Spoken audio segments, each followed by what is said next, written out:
Le professeur du lycée Saint-Exupéry a avoué, il reconnaît avoir emprunté la piste noire en toute connaissance de cause.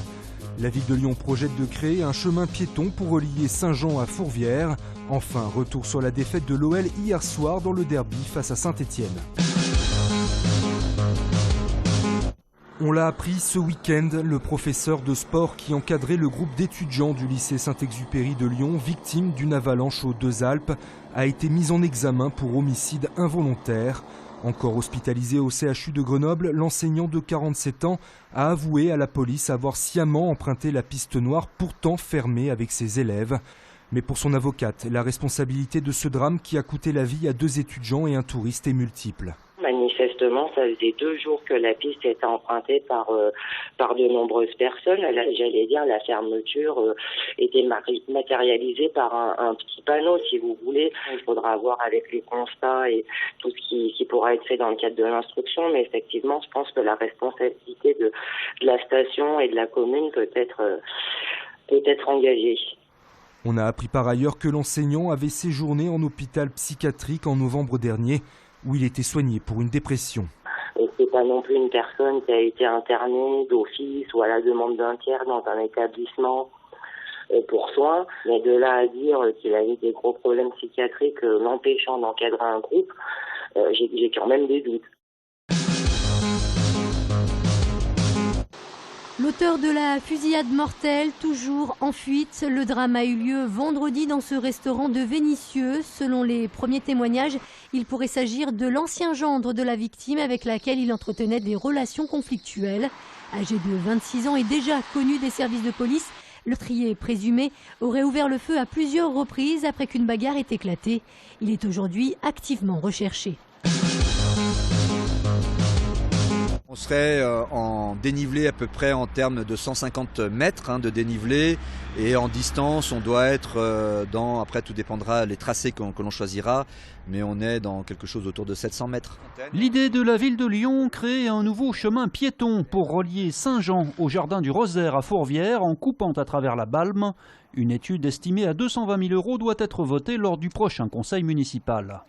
Alors c'est une étude à la fois géotechnique parce que nous sommes dans un endroit extrêmement sensible. C'est là où il y avait eu la catastrophe Tramassac en 1930 qui avait fait de nombreux morts et qui avait été l'éboulement d'une partie de la colline. Donc on sait que sous cette colline il y a beaucoup de galeries et donc il y a toujours des risques à un moment donné d'accumulation d'eau. Donc il faut être extrêmement prudent, d'où le besoin de cette étude géotechnique. Et puis ça sera une étude aussi qui permettra aussi de revoir un peu tout l'aspect paysager et végétal des jardins du Rosaire et de la Balme. Pour l'instant, aucun calendrier de travaux n'est encore arrêté. Pour grimper vers Fourvière depuis Saint-Jean, il faudra donc encore soit cohabiter avec les voitures, soit opter pour les escaliers plutôt raides de la montée des Chazeaux. Décidément, ce sera une semaine à oublier pour l'OL. Après l'élimination en Coupe de la Ligue par le PSG mercredi dernier, les Lyonnais ont perdu hier soir le derby face à Saint-Étienne, 1-0. Une défaite contre le cours du jeu alors que l'OL avait dominé tout au long de la rencontre. C'est le deuxième gros test raté pour le nouvel entraîneur Bruno Genesio et ses joueurs qui ont le sentiment de s'être fait voler le match. On a manqué d'agressivité, on a manqué d'un peu plus de monde devant les buts adverses pour terminer nos actions.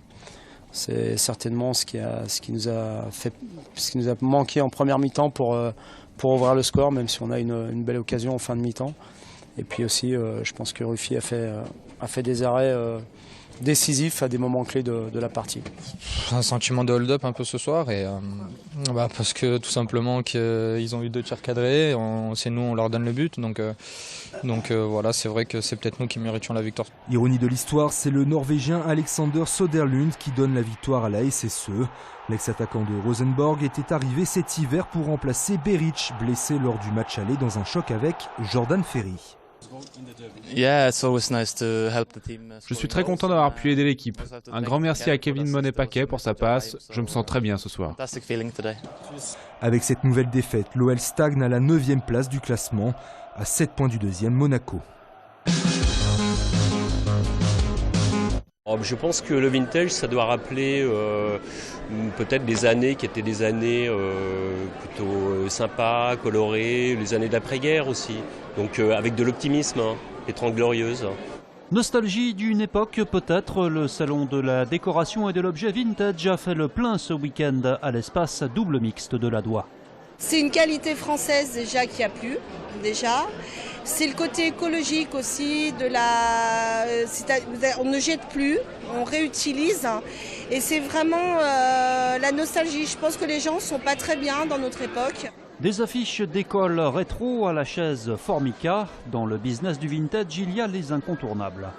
Effectivement, il y a la pomme, le bac à glaçons forcément est très recherché, le téléphone, mais après, une fois qu'on a ces objets-là, on a envie d'en avoir d'autres. Donc ça, c'est les premiers qu'on vend quand on est exposant. Et si vous avez raté le rendez-vous, sachez que l'espace double mixte accueille de nouveau le marché de la mode vintage les 12 et 13 mars prochains.